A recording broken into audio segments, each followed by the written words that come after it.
Hello, I am here to talk about a Affinity Space that have personally been a part of for over 15 years. Today we are going to look at a role-playing game called Dungeons and Dragons. Now, you may be asking yourself, especially if you've never seen one, what is a role-playing game? A role-playing game is where someone can take on a role of a character, made-up character in different fantasy genres, and they are put on to a game where they have to usually do challenges in that game to gain experience points and usually to level up their character. Now, this is pretty much kind of what a lot of people would say would be a tabletop game, but however, Dungeons and Dragons has a long, long history. One of the sites that you can see I like is the D&D by Wizards site, and this is the current owner of Dungeons and Dragons. One of the things that I like to uh, usually start novices out in is a little look of what is D&D. How has it evolved? What is it making? The thing is, D&D has turned into a really large community. It has over 40 years of history. Usually when another D&D player comes across another fellow player, they have a commonality when speaking with each other. And that's because of the roots to D&D. D&D started out as a tabletop game. And what it means by tabletop game is it had a consistent rule book, and you had your fellow players that actually were at a table with you. Each player has their character sheet, and they have certain skills on the character sheets that allow them to do something in the game. The game is actually constructed by what is called the DM or Dungeon Master. And what I mean by constructed is that sometimes they can go off a module, which has been written by the company itself, or they have actually constructed their own story. What I love about this is that it allows for free writing. You may write any type of story that you want in a D&D universe.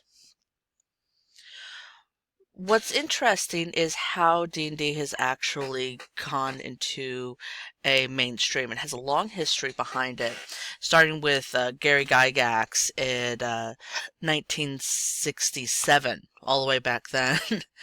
And what I find interesting is that there is a long and varied history with Dungeons and Dragons and how immensely it grew. This can be very overwhelming for new or novice players, and I try not to go into too much of the actual back history when you're just starting out. There is a lot to actually go through if you decide to pick up a role-playing book. You have where you're going to play. You have the race you're going to play. Each race has its own speciality. You have classes. And what I mean by classes is the type of player you're going to play. Are you going to be a knight? Are you going to be a rogue? Are you going to be a cleric? What role do you want to be inside the role-playing game?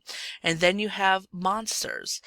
What I have liked recently is the newest edition of D&D.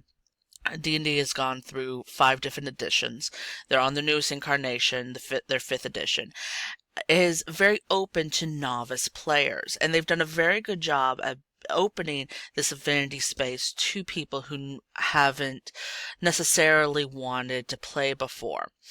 There are tons of products, as you can see, stories, digital games, tabletop games, fiction. Full novels have been written about this. Movies have been written about, have been based off of D&D. You can even see that the new one of the newest movies, The Last Witch Hunter, was based off of Vin Diesel's Dungeons and Dragons character.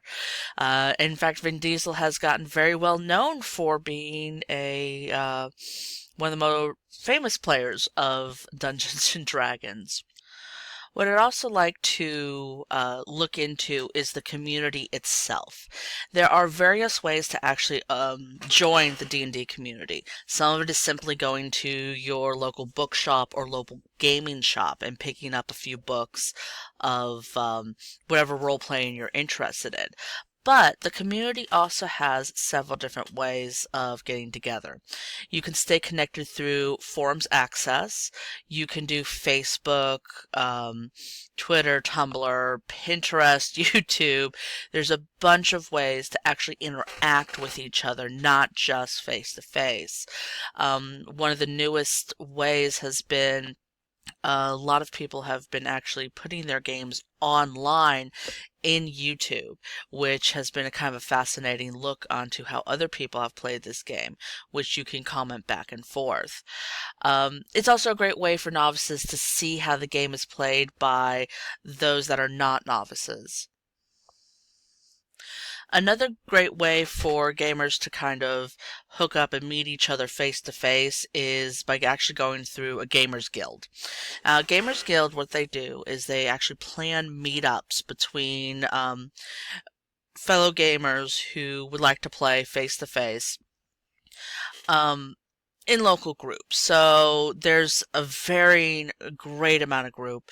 You have you can see Cummings, Georgia, Dallas, Georgia, Marietta, Georgia. Most of these are done in comic book shops or local gaming shops. They're varied. They have usually a great way of this is a great way for people to come together and really enjoy D&D on many different terms. It's also a great way for novices to speak in person to dungeon masters. Now, dungeon masters are those people who have probably been playing the game for quite a long time, and they know a lot of the rules, and they know a lot of the ways to um, bring in and make new people feel comfortable. The funny thing about having role playing and Dungeons and Dragons become more mainstream is the outlook of society on Dungeons and Dragons. A lot of people still think it's very geeky or nerdy. Um, it's still seen as some young kids playing a game. Some people still attribute it to Satanism sometimes, which is very funny to me. But the people who actually play D&D are very much very creative people who want to work in a story and be able to manipulate that story from the inside. If you remember any of those choose your own adventure books, D&D is like a choose your own adventure books on steroids. What I find interesting in a society like this is really how this can translate into the classroom. I've actually snuck in a couple of character sheets into some lesson plans when we talk about characterization for narration. Um, Only a few of my students recognized it as D&D character sheets, which I find very funny. But the other thing that I like that D&D does that I don't think we do in classrooms a lot is it lets the writer or the creator breathe. And what I mean by breathe is that you can create anything in this universe. And we don't often have that in our classroom. We often put into place a lot of these um, skill sets and standards and barriers. And we forget sometimes that writing is supposed to be creative and fun. And I think for this affinity space, it makes writing and it makes creation fun again, where sometimes you don't feel as fun. It's the ultimate storytelling. And I think that that type of passion should be brought through into the classroom. Not necessarily D&D itself, but the freedom that we have with uh, creation. So if you've ever wanted to dip your hand or toe into creating a story with other people as a collaboration, I think D&D and role playing is a great way to stretch those writing and critical thinking skills that we value so much as teachers. I Go to your local, find your local gaming shop, find your local comic book shop, and see who's around and see if you are interested in possibly joining or just speaking with other gamers and seeing what they have derived and what they've picked up from role playing. I think it's a great affinity space and has been a source of great joy for me and my family.